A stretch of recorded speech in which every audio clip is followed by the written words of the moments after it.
We're going to continue today talking about scientific explanation. This is a fairly technical topic in philosophy of science, so if it's not as socially compelling and interesting as maybe we have been doing, that's why. But I think it's philosophically interesting.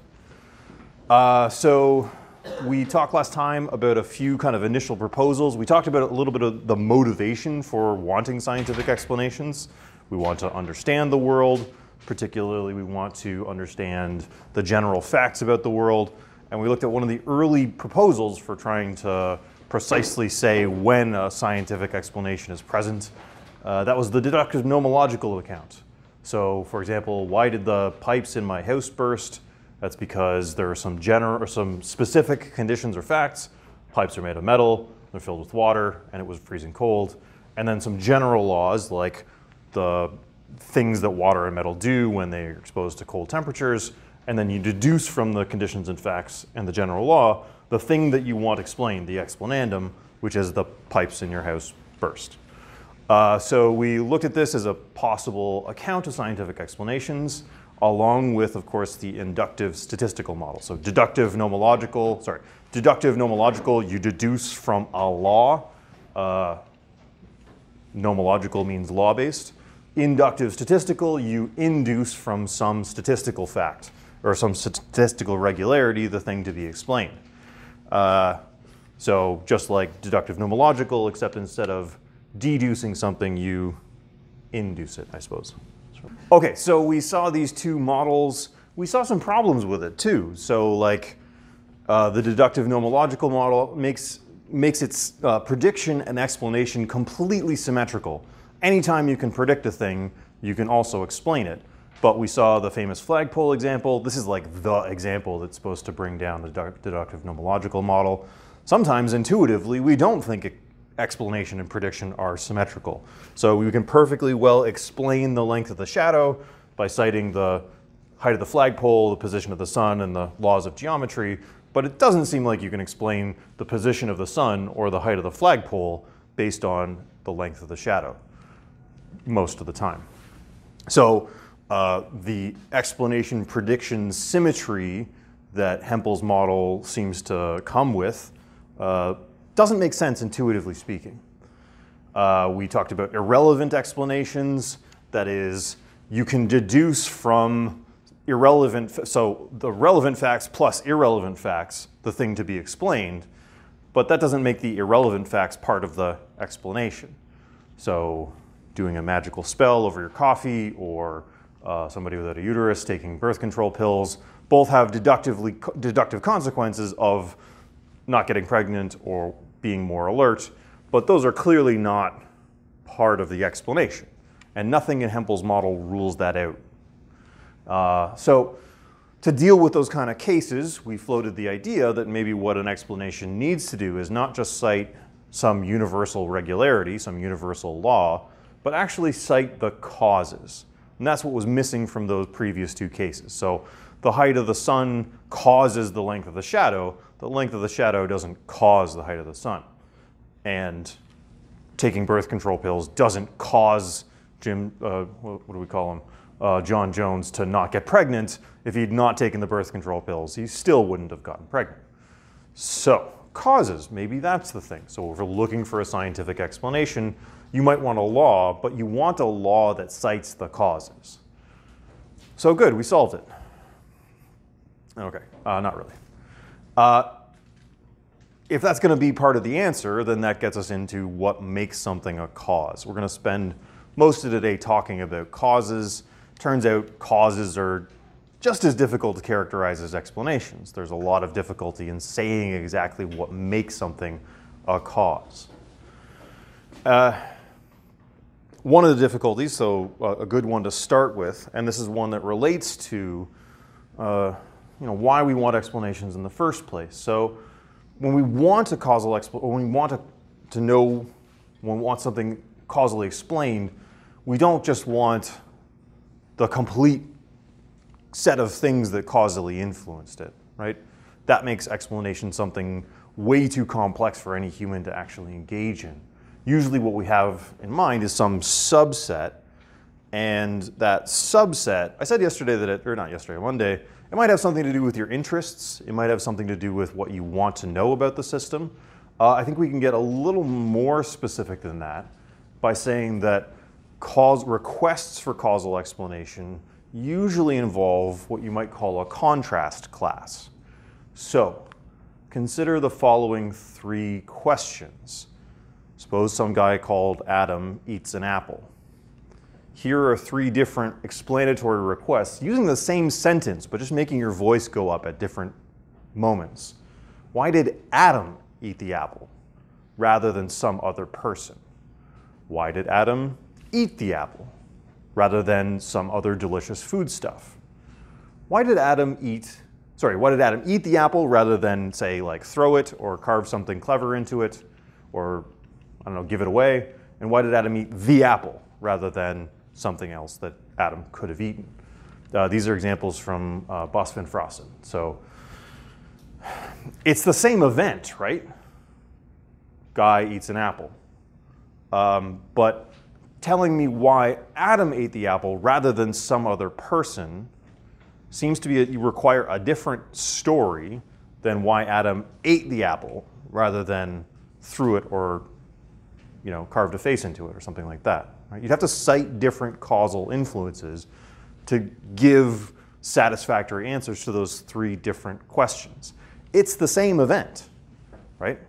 But under those 3 different sort of emphases, what we've got are 3 different contrast classes. So Adam rather than any other person. So in the first question, the contrast class is all of the other people who might have eaten the apple. What you want out of that causal explanation is something that rules out the other people, but rules in Adam.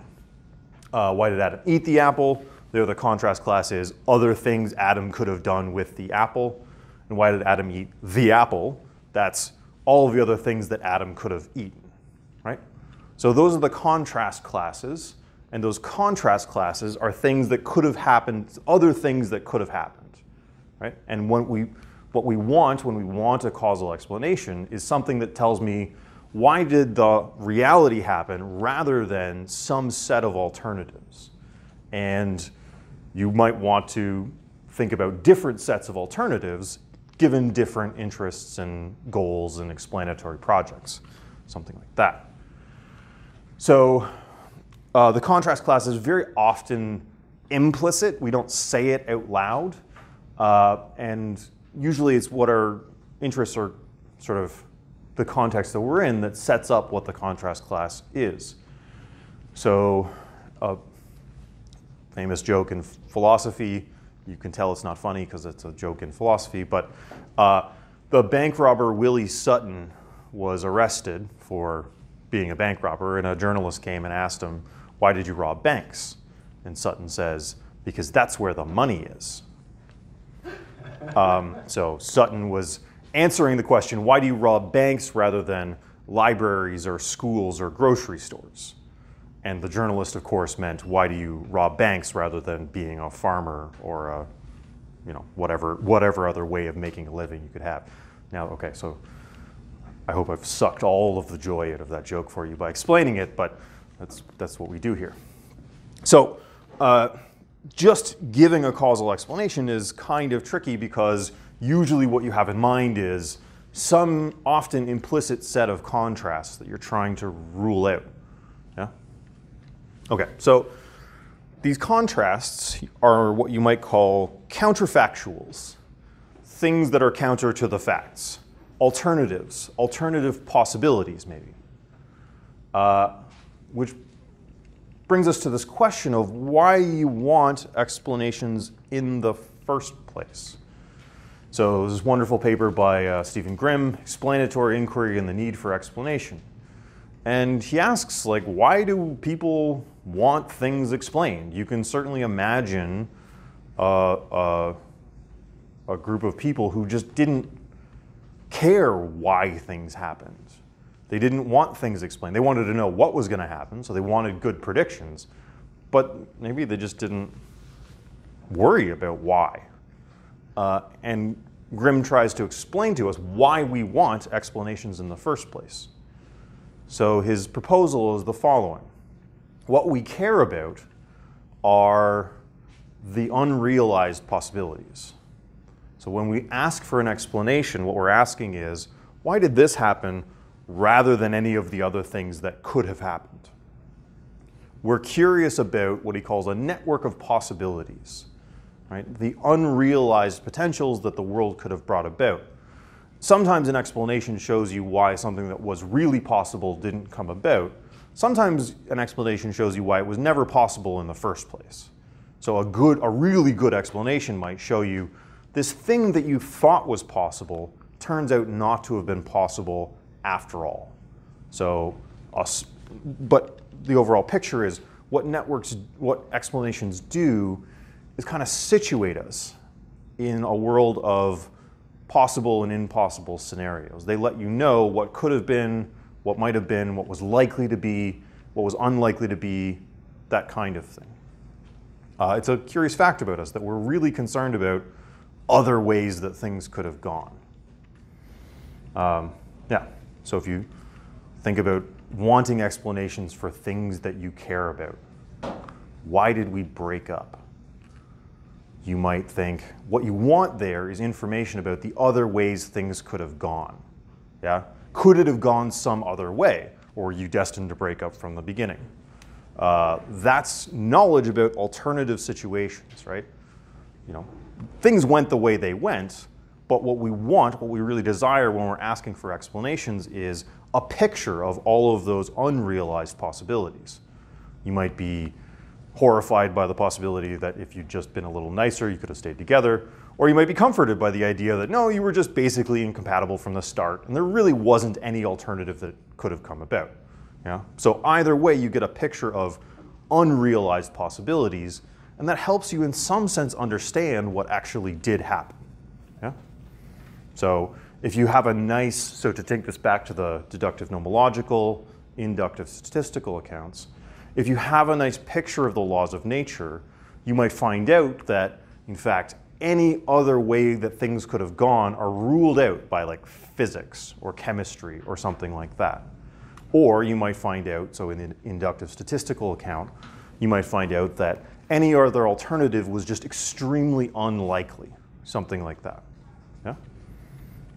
So causal relations are supposed to be relations that inform us about how things could have gone otherwise. If you say A causes B, then what you're saying is something about the space of possibilities surrounding the relationship between A and B.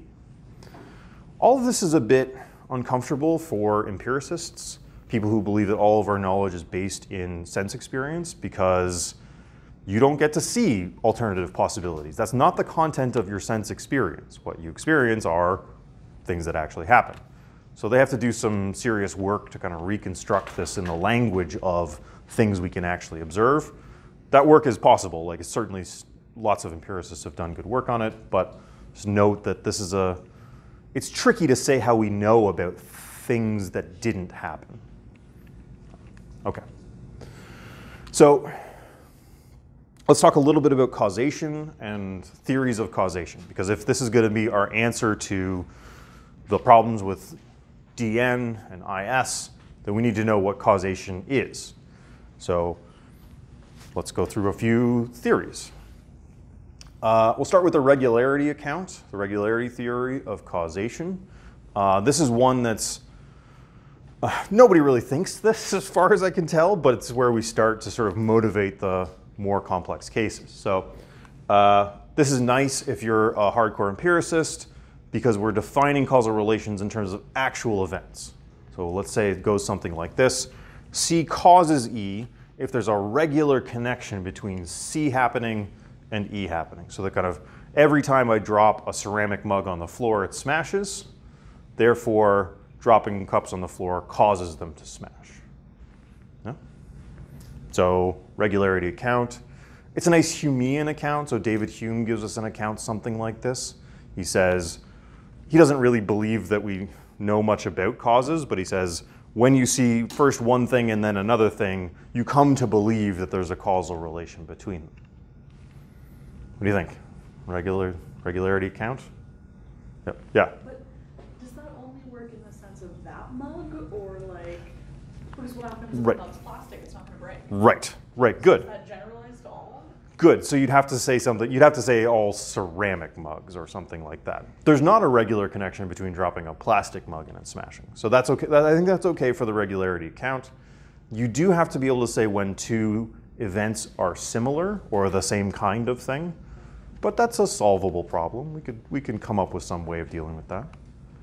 But that's good. We do have to figure out some kind of, yeah, categorizing things that are C-like and E-like.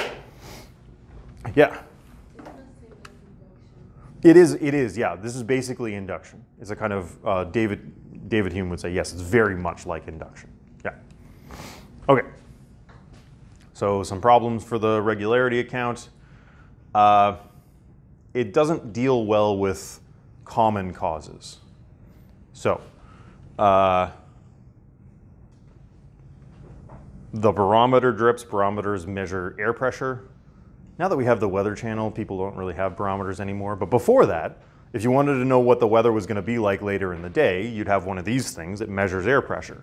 And if the air pressure is dropping rapidly, that means a storm is likely coming.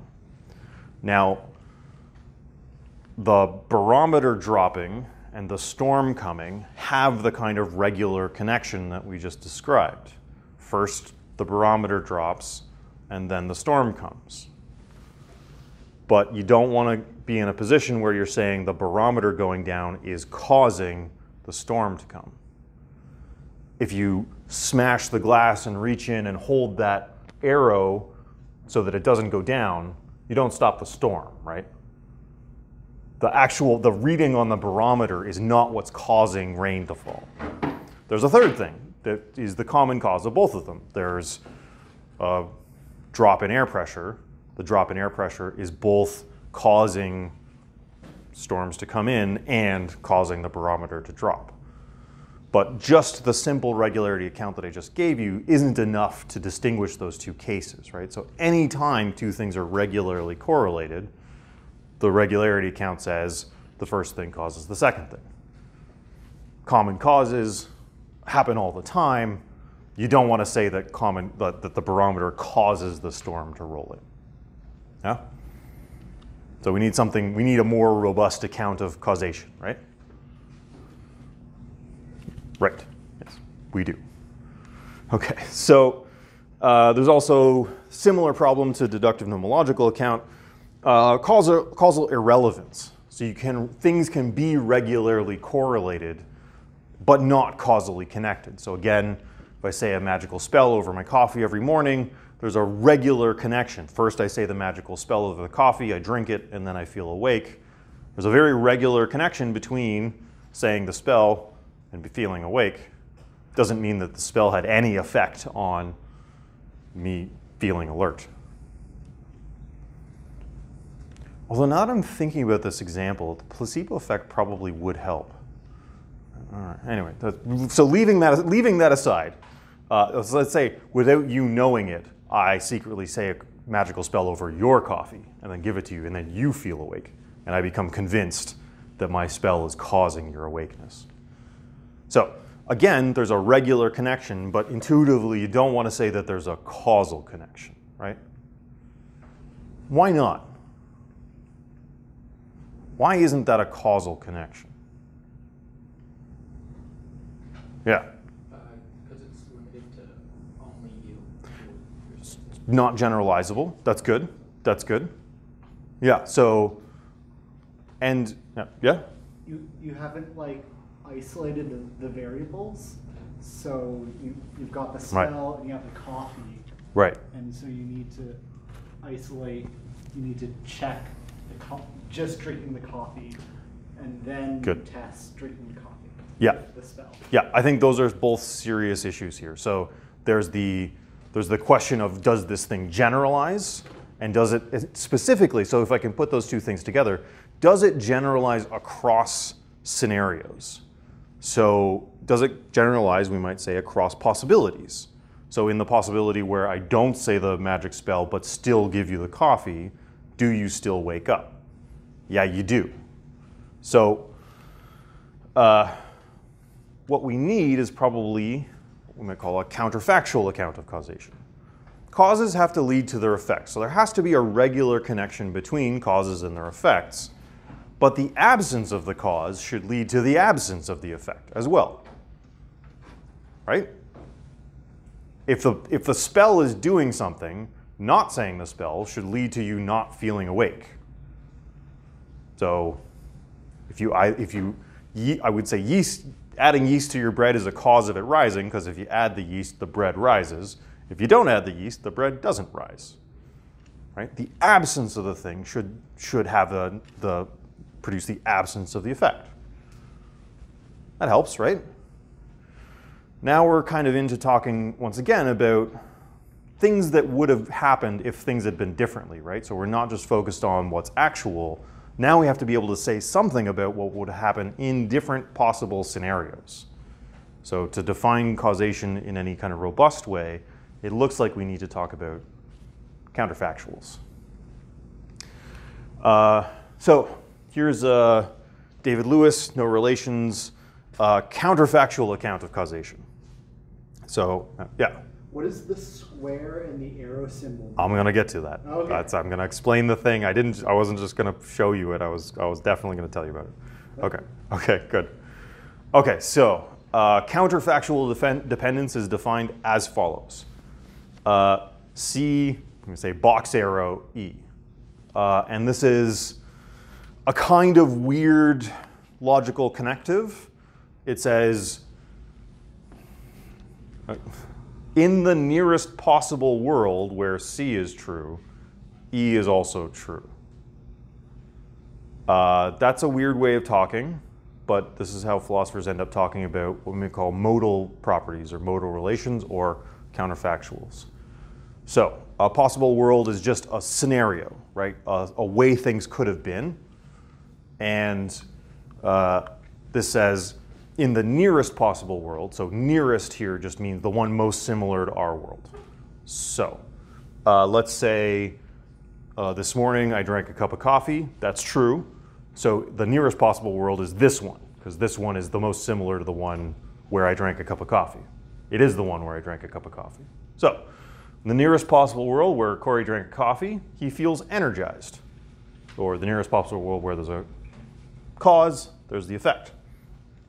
Now, we also need that the absence of the cause, so if it's not the case that Corey drank a coffee, in the nearest possible world, so hold everything about the whole universe constant except the fact that I drank a coffee this morning. If the case is not there, then I don't feel energized, or you don't get the effect. Yeah? This is genuinely weird, I have to say. But do you see how we're kind of forced into this weirdness by the failure of the regularity account? So just trying to define causes in terms of what actually happens produce some very serious problems for us. The problems of common cause, the problem of irrelevant causation. We need to be saying stuff about how things would have gone differently if the cause was absent. Which means we have to talk about alternative possibilities. Worlds here means entire universe, by the way. They don't just mean alternative Earths. We mean like the whole universe. Imagine the universe most similar to ours where I didn't drink a coffee this morning. Do I therefore feel, in that universe, am I energized? That's the claim. So this is all to define what David Lewis calls counterfactual dependence. So E depends counterfactually on C if those two conditions are met. So C counterfactually entails E, and the absence of C counterfactually entails the absence of E. We're not yet at the point where we can say that C causes E, because you can get this to be true even when there's not a causal connection between these two things. Just for example,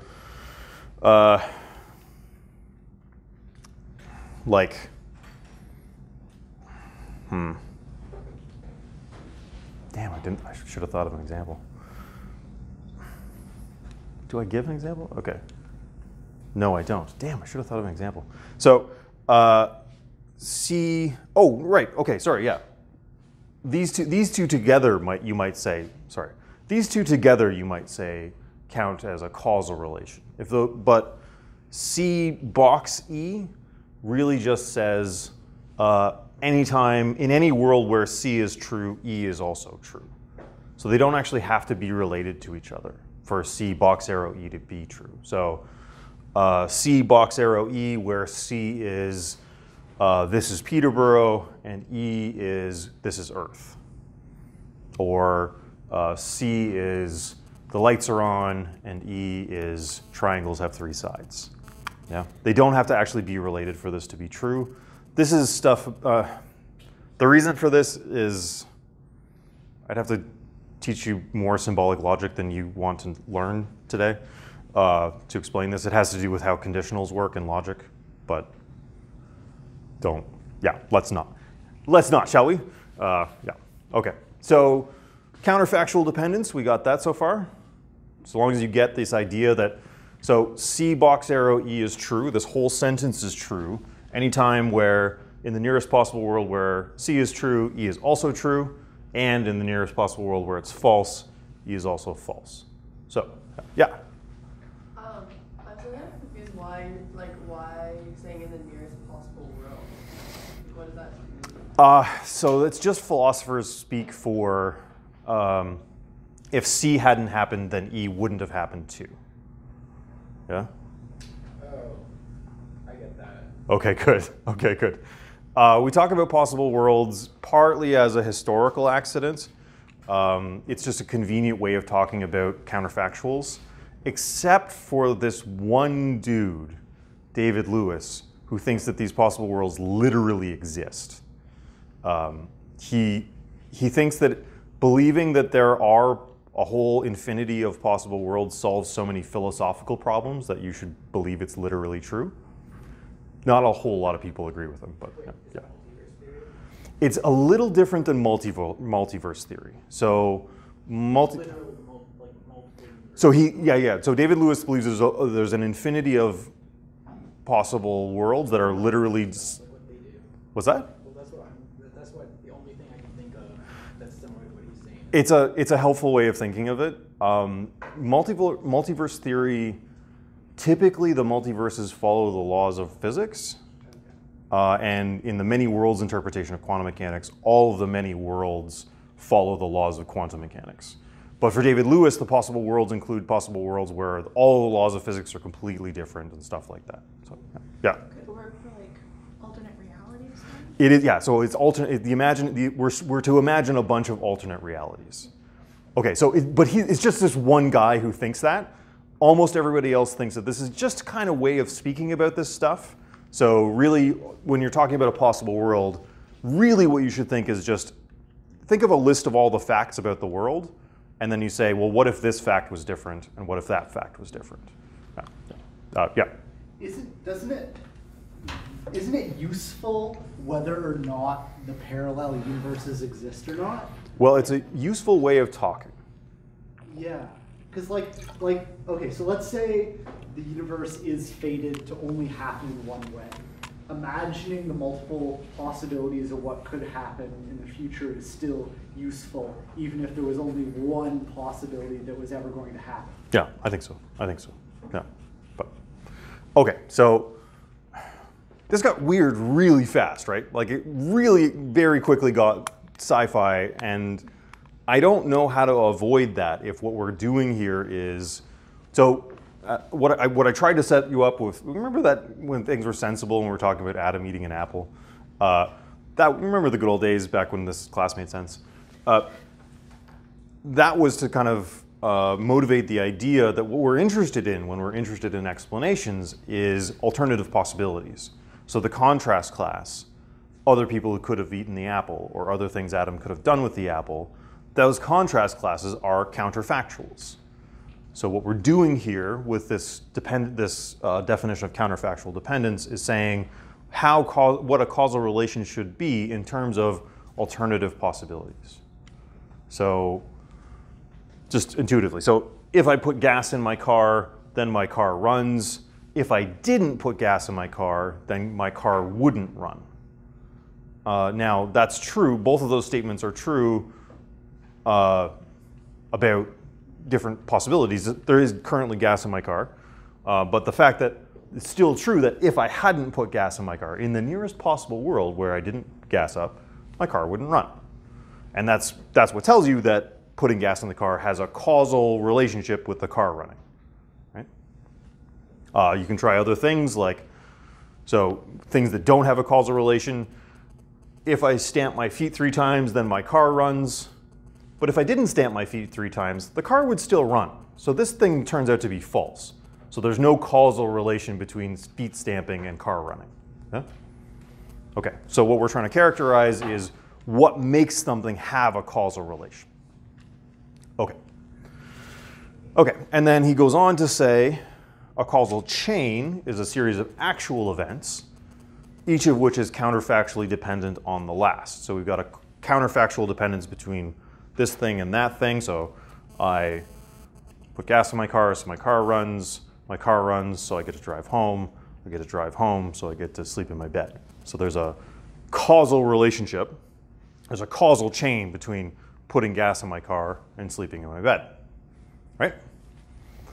And a causal relation is any 2 events connected by a causal chain. It could be just one short causal dependency, or it could be a big, long causal dependency. Yeah? Okay, so this is David Lewis's counterfactual account of causation. Hooray. We solved it forever. Again, we've never solved anything forever. Oh my God. So, I mean, one worry here is just that this is super weird. It's extremely weird to think about possible worlds, alternative possible worlds. Lots of people translate his possible worlds talk into more sensible. They say this is a metaphor for thinking about alternatives. You don't have to subscribe to some bizarre multiverse thing. It's really just Lewis that's committed to that. No. Have you read The Man in the High Castle? I have not. I can't go into it. We can't go into it. Sorry, I have not. Okay. Okay. You might notice that this has lost a whole bunch of stuff that we were just talking about, like contrast sensitivity, and context sensitivity. We'll talk a little bit about the problem of preemption, but so context and sensitivity. So here's some wrinkles that we might want to add back into this account of causation that are sort of left out by Lewis. Okay, so there's a brush fire because somebody dropped a lit match. The lit match caused the fire, right? Ambient oxygen, you probably don't want to say, well, the real problem here was the oxygen, right? Oxygen didn't cause the fire. Some person dropping a lit match caused the fire. But, of course, if there's no oxygen, there's no fire. So oxygen counts as a cause of the fire on Lewis's account. Right? So our causal attributions usually have in mind something like a normal case, right? So normally there's oxygen around, but normally people don't flick lit matches into dry underbrush. So the match caused the fire, not the oxygen. I mean, this is the way, so there's 2 ways you can deal with this. You can go ahead and say, yeah, no, the oxygen caused the fire. Usually you don't want to, most people don't want to deal with it that way. What they want to say is, no, the match caused the fire. But now imagine a scenario you're working in a lab, you got some sensitive chemical reaction, it's been going all day, you've been doing this for weeks, but somebody accidentally poked a hole in the container that's supposed to keep all the oxygen out, and then a fire starts. Now you might want to go ahead and say, yeah, no, the fire caused that fire, or oxygen caused that fire to break out. So attributing causes seems to have some background beliefs about what the normal case is. Yeah? In one case, oxygen causes the fire. In the lab case, I'd say, chemical reaction's been burbling away happily for weeks, and then somebody accidentally let some oxygen in and it catches fire. Oxygen caused that fire. The underbrush is happily sitting there for years. oxygen's everywhere, and then somebody flicks a match in there, the match caused the fire, not the oxygen. So that seems to be something that's not really present in Lewis's counterfactual account. On the counterfactual account, so just quickly to go back, in the nearest possible world where there's an oxygen, there's the fire. In the nearest possible world where there's no oxygen, there's no fire. So the oxygen causes the fire in either case. There's nothing about what's normal. So that seems to be missing. We want context sensitivity. We're also missing contrast sensitivity. So there's nothing, we just described this, just here's another example of the wanting explanations to rule out a contrast class. Why did the Titanic sink? Well, it hit an iceberg. Cool, cool. Why did the Titanic sink in 1912? Yeah? Insurance fraud. Maybe, okay, possibly. Possibly. What? They had two ships Okay, that I know were it. basically identical, and they switched the ships and intentionally crashed it. That's some deep YouTube conspiracy stuff. There's Okay. significant evidence. Okay, okay. So I take it that why did the Titanic sink? Just citing the iceberg is plenty, right? Hit an iceberg. Hadn't hit the iceberg, it wouldn't have sunk. Why did it sink in 1912? Well, now you have to talk about why it launched in 1912. You need to talk about the kind of history of its production and maiden voyage and all this stuff. Why did the Titanic sink in the North Atlantic Ocean? Now you have to talk about its route. You have to talk about where icebergs are in the ocean, that kind of thing. It's all the same event. It's the same boat hitting the same iceberg and sinking to the same bottom of the sea. But depending on the contrast class that you're interested in, you might cite different causal factors. Nothing about that appears in Lewis's counterfactual account. So that might be more to the story than he's telling us, is the point. The thing that's generally taken to really have sunk Lewis's theory is preemption. So, weird interests of philosophers, but what happens to Lewis's account, you might say, when something is about to cause an effect, but then something stops it? And there's two kinds of cases here, one of which Lewis thinks he can handle, and one of which he probably can't. He eventually comes around to come up with a different theory that I won't trouble you with, but let's do early preemption and late preemption. Okay, so here's a grim story. Two snipers lay in wait to assassinate a dictator. We made it less grim by making them a bad person. Some bad person that you wouldn't mind being shot, so it's not too distressing. If one of them fails to make the shot, the other one's right there, finger on the trigger, ready to shoot the dictator. The first one takes the shot and kills the dictator, so the second one does nothing. So, but think about this in terms of our two conditions for counterfactual dependence. It's supposed to be if the cause is there, then the effect comes about, but if the cause isn't there, then the effect doesn't come about. So if the first sniper takes the shot, then the dictator dies. But if they hadn't taken the shot, the other sniper would have done the job. So the effect still comes about. So we have a person shooting somebody to death, but they don't count as the cause because there was another person ready to do it. That seems weird, right? Seems like an unfortunate consequence for the theory. Yeah? Does it make a difference whether the dictator gets assassinated at that exact moment or a few seconds later? So here's okay, good. So here's an interesting question. So the first sniper is the cause of the dictator dying at that exact second, but not the cause of them dying. It still seems like they should be the cause of them dying, right? You put a bullet in somebody, you cause them to die. Yeah. Okay, so you have a person that's dying of old age. Uh-huh. And they're gonna die in like 5 minutes of old age. Uh-huh. And then someone comes in and shoots them. Yeah. Are they guilty of murder? Yes. But they would have died anyways. They're not the cause. You can try that in front of a judge. It's a guarantee it's not going to work. Guaranteed that is not a defensible, that's not a good defense. I'll cite you in your philosophy class. You can cite, I have a recording of me telling you that it's not a good idea. Okay, fair enough. Okay. Yes, you're guilty of murder. Of course you caused the death. Of course, that's why this is supposed to be a problem for them. Of course you caused their death. It's supposed to be a moral dilemma? I didn't know this. It's not a moral dilemma. It's a dilemma about the account of causation. Okay. But one of the reasons we're interested in causation is assigning blame, of course. If you cause something terrible to happen, you're to blame for it, generally speaking. So this seems worrying, right? Does anybody see a way out of this? If you're going to defend, coming to Lewis's defense, is there some way he's got out of this? Yeah. The second sniper could have failed? No, let's assume that the second sniper would have done it, would have achieved their goal. No. Yeah. I think it's like when you said about the time and just dying that it's not just the dying that it's affected by, it's the dying that exact way. Good. Okay. So.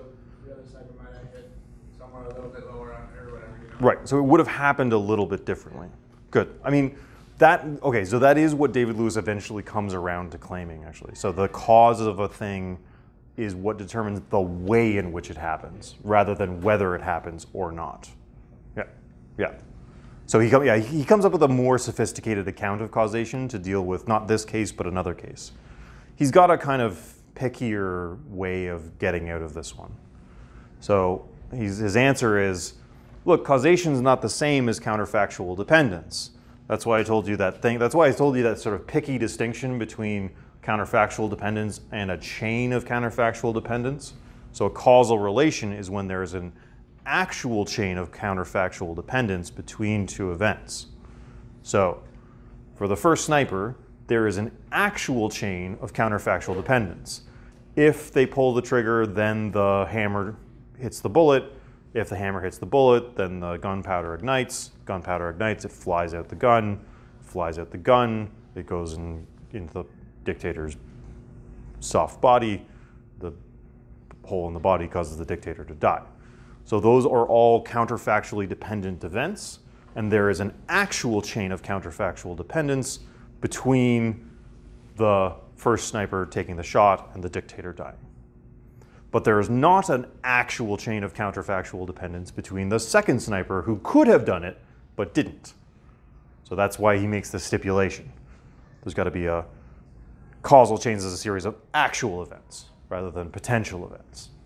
So there's a counterfactual dependence, there's a failure of counterfactual dependence between the first sniper shooting and the dictator dying, but not a failure of causal relationship.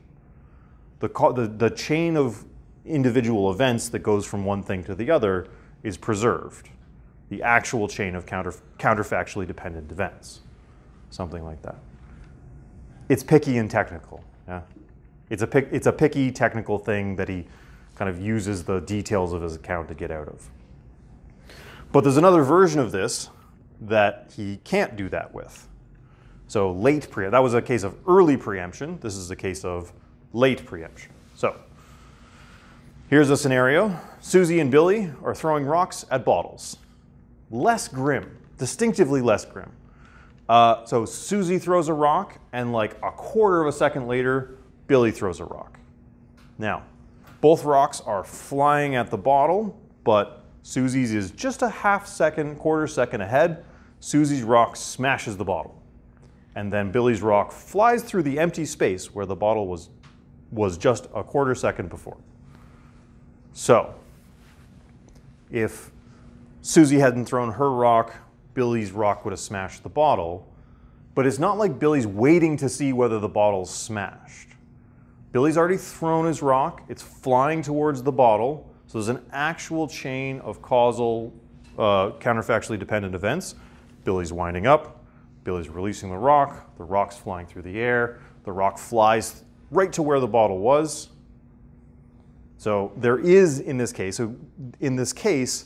the sneaky little loophole that David Lewis used to get out of the objection in the first case is no longer present, right? Because there is an actual chain of events leading up to what would have been the bottle smashing one way or the other. So if Susie hadn't wound up and thrown the bottle, or thrown the rock at the bottle still would have smashed, and there's an actual cause chain of counterfactual dependencies leading up to that, except for the very last one where where Billy's rock smashes the bottle. Yeah? So the sneaky loophole, it's not sneaky loophole, it's a real response, but the loophole in the story that David Lewis uses to get out of the first type of objection isn't present in the second objection. And David Lewis thinks this is a convincing enough story that he gives up on this way of defining causation. Gives it right up. Decides that he needs to come up with something totally different. And it's quite similar to what you just said, which was we should think about causation in terms of not whether the event happens or not. That's a kind of coarse-grained way of thinking about causal relations. What we should think about is what determines the way in which an event happens. So Susie's rock has a certain spin, a certain heft, a certain shape.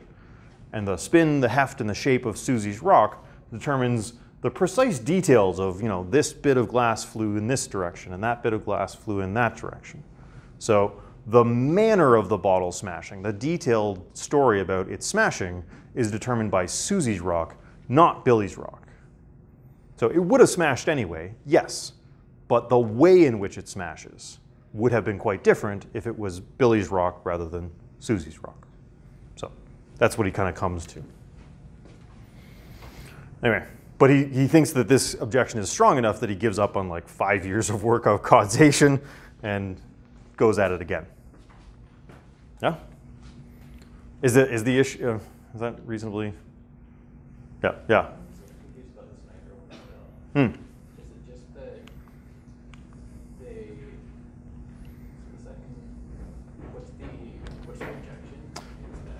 objection? So the objection is what's supposed to be true. I mean, the worry is what's supposed to be true is if the sniper shoots, then box arrow, the dictator dies, and if the sniper doesn't shoot, then box arrow, the dictator doesn't die. That's the kind of definition of counterfactual dependence that he gives us. But this second thing doesn't look like it's true, because if the first sniper doesn't shoot, the dictator still dies. Yeah. No. Okay. Yeah. I get it. So the objection is, look, there's a failure of counterfactual dependence when there's an extra, where there's a preempting cause, something else that would have caused it. But then he gives us this story about, look, it's not about so this is counterfactual dependence, these two things being true. But then he defines a causal relation as a chain of actual events where there's counterfactual dependence between each little event that leads up to the thing being caused. Yeah? So there's one of these, there's a counterfactual dependence, and then a cause is when there's a counterfactual dependence leading to a counterfactual dependence leading to a counterfactual dependence, something like that. Yeah? Okay. Okay. I'm not going to ask you about the details of this on the exam. Don't worry. This is weird and technical enough. I might ask you about the basic idea of Lewis's counterfactual account. Yeah? Okay. I'm not going to ask you about the details of the objections. Okay, so we've been looking at Lewis's counterfactual account. That's not the only way you can approach trying to think about causation, causal relation. So counterfactual accounts focus on difference making, what makes a difference to the outcome. But we could have talked about production instead. What actually produces the outcome? What physically pushes and pulls the outcome into being, or something like that. So with a production account of causation, really it's just the pushy-pulley stuff that gets to count as a cause. So difference making and production accounts allow different things to count as causes. So difference making, for example, allows things that didn't happen to count as causes. So I ran a test this morning. I got more than one email saying my alarm didn't go off, and that caused me to miss the test. So on a counterfactual account, that's fine, right? My alarm goes off, I wake up for the test. My alarm doesn't go off, I don't wake up for the test. But the lack of your alarm going off is nothing that pushed or pulled on you, right? It's a deviation from what's normal, but it's certainly not something that physically imposes itself on you, yeah? So in a counterfactual account, the lack of something can count as a cause, yeah? Whereas on a production account, no, only things that actually happen get to count as causes. Sorry, waking up your significant other is supposed to be an example of this. So, you know, did my significant other wake me up in the morning? If they failed to wake me up in the morning, they might cause me to be late. But you can only say that if you think of the counterfactual account, right? You say, would you wake me up at 8? And they don't. Well, they didn't do anything to you, right? Actually, that's your complaint, is that they didn't do something to you. They didn't nudge you until you wake up. So it's perfectly, so these two theories actually have different stories about what gets to count as a cause. And it's not super clear how to decide between them. Yeah? So is your alarm not going off a cause of you not getting there on time? It's a deviation from normal, assuming your alarm mostly goes off. But there's nothing that happened there. That's the absence of something happening. So the question, if you're trying to decide whether you want to be a difference-making style theorist or a production style theorist of causation, the question partly is, can the absence of something count as a cause?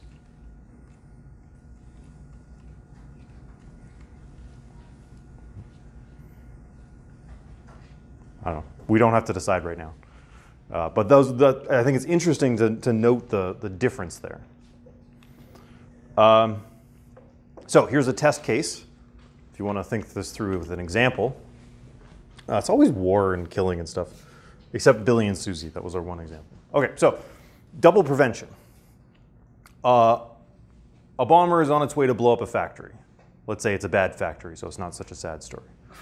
But an anti-aircraft gun is there, ready to shoot it down. They don't want the bomber to blow up the factory. But there's also a fighter plane escorting the bomber that blows up the anti-aircraft gun. Okay, so, and then the bomber goes ahead and blows up the factory. Now, did the fighter cause the bombing? And whether you think it did or didn't is going to be diagnostic of whether you want to be a production style person or a counterfactual style person. Yeah? Could you go to the next level and say that it was caused by the person that ordered the mission in the first place? You could. You could. There can be more than one cause of a thing. Okay. That's fine. Yeah. Yeah. You could say global oil prices caused the factory to blow up, or the human nature, or something like that. Those can both be causes. Yeah. Oh, yeah. Yeah, go ahead. I was just thinking back to the alarm one. Mhm. Did you say like someone broke or someone unplugged it, which led to you not waking up, and that's doing something that isn't? That is that's a positive, like the productive story. But there is this gap there, right, of non-happening, of non-events. Right. Okay, so on the counterfactual account, let's do this on the counterfactual account. It's perfectly okay for a counterfactualist theory of causation to say the fighter jet blows up the anti-aircraft gun, therefore the bombing happened. Sorry, the fighter jet blows up the anti-aircraft gun, therefore the bombing happened. If the fighter jet hadn't blown up the anti-aircraft gun, not F, then box arrow, then the bombing wouldn't have happened. So, not B. And there's a There's a counterfactual dependence between that fighter jet being there protecting the bomber and the factory blowing up. So the fighter jet is a cause of the factory blowing up. Yeah. Maybe if we tie this back to the other example of the dictator, so could you ask the question, who killed the dictator? The sniper or the gun? No, that doesn't work. Doesn't work? Because they can both be causes. Okay. This is a case where we're asking, is the fighter a cause or isn't it? So it's not a case that, you can also say that the bomber is a cause. Clearly the bomber is also a cause of the factory blowing up. And also whoever decided that there should be a war. These can all be causes. The question is the fighter a cause?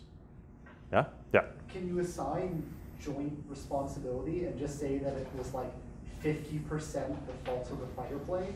So we're not doing fault. So if you're handing out medals, you might be happy to give medals to both of the pilots. So fault and cause are not, like blame and praise and cause are not exactly the same ideas. They tend to track, but they don't have to track all the time. You might say the fighter pilot gets credit, but didn't cause the bombing. That is, if you're a production account. The production account is a bomber plane with bombs in it flew over the factory and dropped one, and then it fell down and blew up the factory. That's the actual sequence of events that led to the factory exploding. That's the causal story. So if you believe causes have to be physical objects pushing and pulling on each other, then you have to say that the complete causal story is the bomber. And the fighter prevents something that would have prevented the cause. But that's to say, in the nearest possible world where the fighter wasn't there, and now we're outside of the purview of the production person. The production person wants none of this possible world malarkey, right? They're not into that. They don't want to talk about counterfactuals. They want to say, no, the stuff that actually pushed and pulled the event into being is the cause and nothing else. So for a production person, the fighter is not part of the causal story. They prevented something that would have prevented something for the effect to come about. You might still get a medal, you might still get credit, but you're not the cause of the factory exploding. Whereas the counterfactual person is perfectly happy to say, no, the fighter jet, because there's this causal dependence, if the fighter jet hadn't been there, the factory wouldn't have blown up. Therefore, the fighter jet is a cause of the event. Yeah? The production is more abstract. Essentially, we're talking about theoreticals, which is their statement of cause. Oh, I think you mean the counterfactual. Counterfactual is like what would have happened in nearby possible worlds. What would have happened in alternative scenarios. And the production person is just what actually happened, what physically moved the world into the scenario where the thing comes about. Yeah. How old is this example? Pretty old, 70s, I think. Okay. Yeah. Yeah. Okay, so I don't actually know which of these is the correct account of causation, and maybe we don't have to fight. Why not have both accounts of causation? So lots of words have more than one meaning. Maybe cause is like that. Maybe there's a sense of cause that's the production sense of cause and a sense of cause that's the counterfactual sense of cause. And those are both senses of causation. It's a kind of weird ancient Platonic conceit that we need to come up with the one true meaning of any given word. Justice and knowledge and beauty and truth. And that you can annoy people in the agora until they tell you what it is. Maybe we don't have to think that. Maybe we can think words mean lots of different things. And you can mean one thing or mean the other or both or neither. Who cares? Not who cares, but like you want a clear account of causation, but maybe we don't have to boil it down to just one.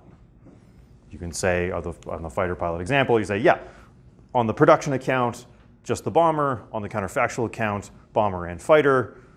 We have two different notions of cause. We have two different stories, but neither one of them has to be the one and only story. Something like that. Why not both? Yeah. We don't always have to. It's fun to fight. We don't always have to fight. Okay.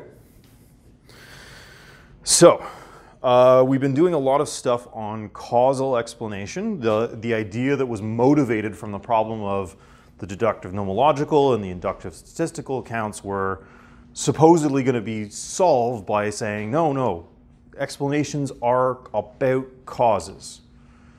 But there's another group of philosophers who want to say, no, not all good explanations have to cite causes. Maybe you can explain some things without citing causes.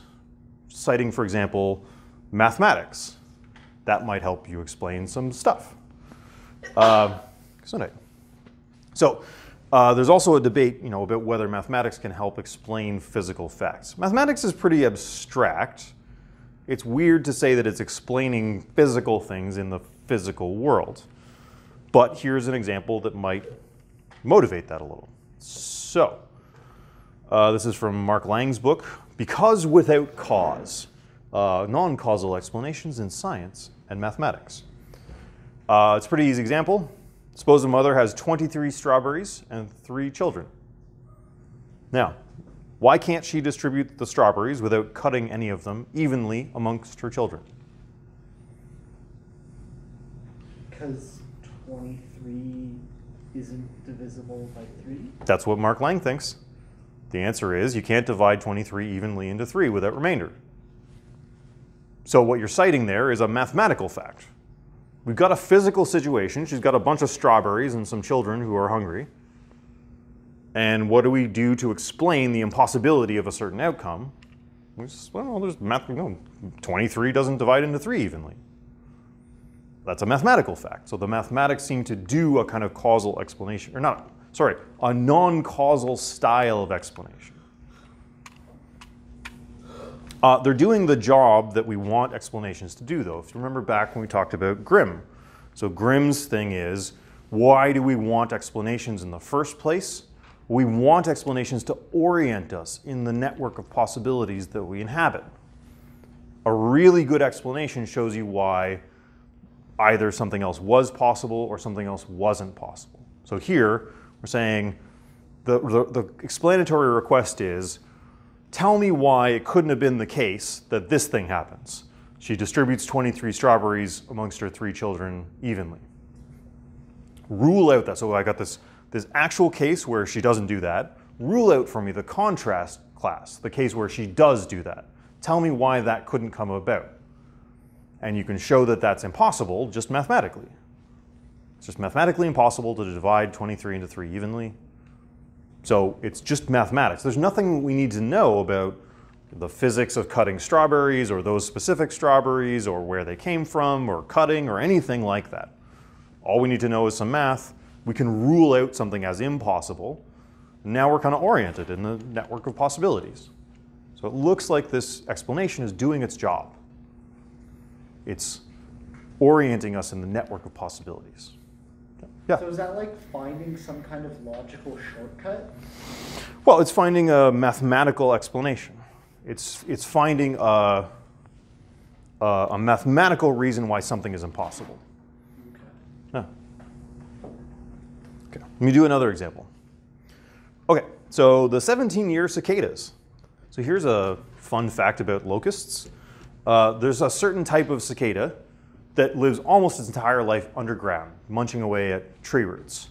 But every 17 years, they come out of the ground to like fly around and mate and migrate and move around. So the question is, why 17? Weirdly specific, right? Yep.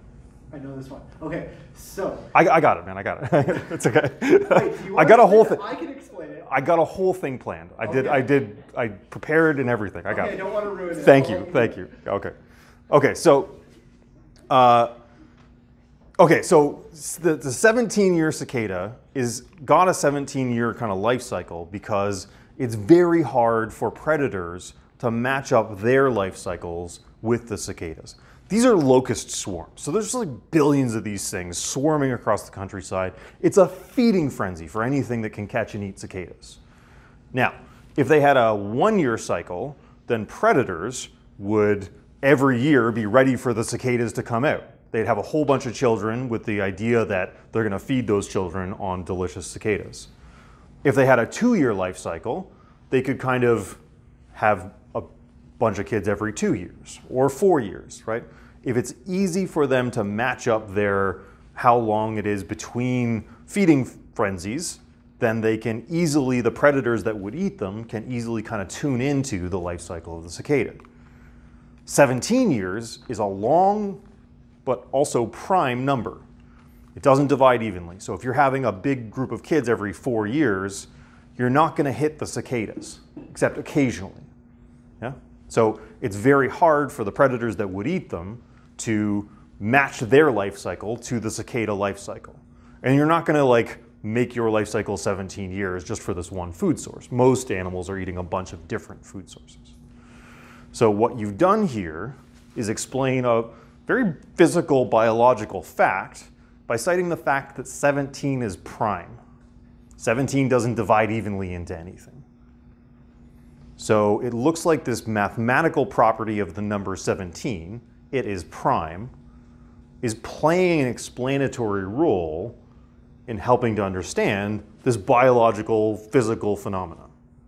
Did I get that right? Okay, great. Thank you. You did a really good job. Thank you, thank you. Okay. So the argument here is supposed to be that mathematics has got a real live role in explaining physical phenomena. There are causes here, so it's not a completely non-causal explanation, of course. There's physical stuff about predation, and I'm sure there's more to the whole life cycle than just this one fact that they're trying to avoid predation. But there seems to be this crucially important fact that is a mathematical fact. And if your story about explanation is at least the production account of explanation, or causal production. So how do you explain something? Will you just give me the pushing, pulling story of mechanical forces acting on the situation? The fact that 17 is prime doesn't push or pull anything in the world. There's the primeness of 17 is not like gravity or something. It's not like moving any objects around, right? That's an abstract mathematical property of an abstract mathematical entity, the number 17. But somehow, it's made its way into this biological explanation. So the argument goes, people who use this example and the strawberry example, the argument goes, you can do the thing that you want explanations to do, which is to orient us in a space of possibilities, by citing non-physical facts. Yeah? But you can only come to that conclusion under examining the pattern, like the real world. That's right, absolutely, absolutely. So we might separate the explanandum from the explanand. So the explanandum is the thing that we want to know about. You wouldn't know that these cicadas have a 17-year life cycle unless you researched them, you knew about species, you observed them. So there's no argument here that you can get by in the world without empirical study. Certainly you need to study the world to understand it. You need to make observations. You need to make systematic scientific observations if you're going to understand anything about the world. The claim here is just that you can't get by just citing the pushing and pulling. You can't get by just citing the physically productive factors that bring something about. There's stuff you're going to miss, and that stuff is sometimes the kind of mathematical formal facts that help us understand the world. This is the debate. And then there's the counter argument, of course, is something like, yeah, okay, you've given me a nice short story about this. There's some much longer and more elaborate story that I could tell you about the pushing and pulling. So just like with most explanations in terms of natural selection, you say, my heart is for pumping blood, and that's a kind of goal-oriented explanation. You say, well, that's not a real explanation. That's shorthand for a very long explanation about how my ancestors survived to the age where they could reproduce because they had good, efficient blood pumpers in their chests. Yeah. To an extent, that doesn't matter, though, right? Like you can't, because otherwise the things get muddled and out of context. Like just thinking about, Yeah. As time goes on, the details become more obscured. Yeah. Not obscured, but it's more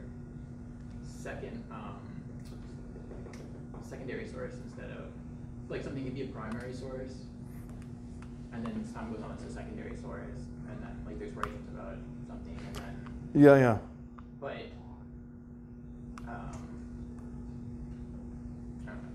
Okay. Let me. Yes. I think you're in the neighborhood of something. So, you got two stories about the cicadas, right? You got one story that's like every cicada that ever lived and ever crawled out of the roots of a tree. And you could tell that story. I couldn't tell that story. No human could because it's way too long and complex. You've also got a very short and sweet story about the 17-year life cycle, the fact that it's prime, predator-prey relations.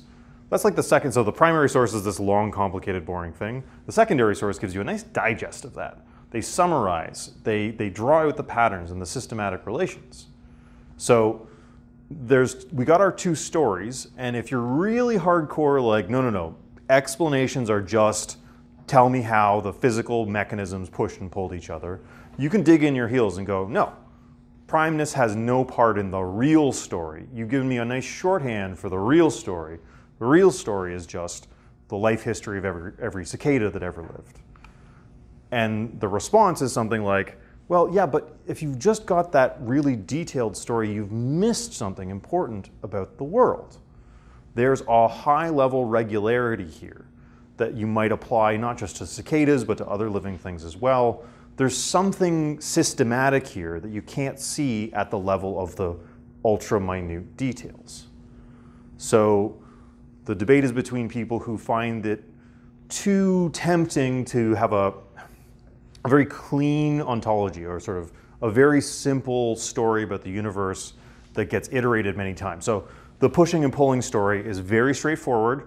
It doesn't involve any kind of weird paradoxes or counterfactual counts of multiverses or whatever nonsense like that. You don't have to attribute causal, but like any kind of powers to the primeness of 17. So you have a very down-to-earth story. But what you give up is the ability to say, no, there's something real here. There's a real pattern that the primeness of 17 helps bring out for us. Yeah? So it's about kind of where your intellectual priorities are. Do you want the simplest possible story that maybe is not that useful? Or are you willing to allow that maybe you can sometimes explain things using abstract properties like 17 is prime? So you complicate your story a little bit, but you get out the ability to say, no, there's something real here. There's something scientifically valuable. There's a real explanation that you miss if you just tell the incredibly detailed story. So that's the state of the debate right now. Yeah. Is that like saying that you can't explain why a leaf is the way it is unless you're aware of the rest of the tree? Yeah, it is. That's weird. I used that example earlier today in a different lecture to talk about Kant's critique of judgment. Cool. That's weird. That's weird that you said that. All right. Eerie, almost. Yeah. Yeah, okay. Yeah, good. Okay, so, and furthermore, so exactly on this thing that we're just talking about, how much are you willing to accept different styles of explanation and sometimes more complex explanations as real explanations? And how much are you wanting to, in some sense, dig in your heels and go, no, it's just the pushy-pulley stuff. It's just the mechanical forces. That's what the real explanation is. So, why do birds have hollow bones? Yeah. It makes them lightweight, Yeah. so it's easier for them to fly. Yeah, that's exactly it, right? So for the purpose of flying, that's why they have hollow bones. But that's a teleological explanation. That's an explanation of a physical fact in terms of the goals of the system. The system here being the bird and wanting to fly around. So there's a different story that you could tell. A very long and complicated story through the life history of birds. So 1 million years ago, there was a bird with slightly less hollow bones and a bird with slightly more hollow bones. And the more hollowed bone bird got more seeds, which meant that it got to have more babies, and then on and on and on. And you just cite the individual cases of mechanical causation throughout the life history of the birds. And if all you want to do is talk about production account of causes, and all you want to explain in terms of is causes, then that's what you're kind of stuck with. But if you're willing to accept what you might call teleological explanations as picking out real patterns in the world, then you might be willing to say, no, the bird has hollow bones for the purpose of flying. Sorry, so yeah. Okay, yeah, good, you're good. Okay, so this is, and there's just a big hairy debate about this as well. There's a ongoing debate about whether teleological explanations should be regarded as respectable. They happen all the time in biology. Biologists have never stopped explaining things in terms of their purposes, despite it being forbidden by the scientific method for centuries. They just never stopped because it's so handy. It's super duper handy to try to understand living things in terms of their goals. But people who are kind of hard-headed about this say, no, I mean, that's fine as a shorthand, but that's not the real explanation. The real explanation is the history of survival and reproduction, something like that. Okay, so I propose to leave it there today. Sorry, are these explanations irreducible to mechanical or causal explanations? Let's leave it there today, and next week we'll start talking about philosophy of biology, where things like this will become center stage. Okay, good. Thanks, everyone.